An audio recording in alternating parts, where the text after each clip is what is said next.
I love you.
Alright, so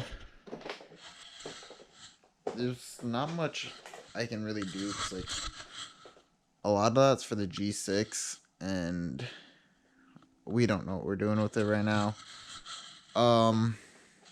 Most of that needs to go in the trash. Don't know what I'm doing with that. I was just sick of it being on the door. The dash is gonna stay right here for a minute.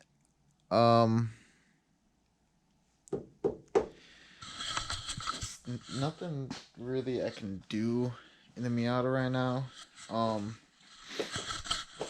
I am getting, so I'm selling the lip, and I'm getting in trade for this piece, the little plastic piece that goes around my shifter. I'm getting in $40 plus that piece for my front lip. So my car is gonna look a little bare, but I think it's worth it because I see the interior more. Getting a new front bumper at some point. So yeah, I'll deal with this stuff tomorrow.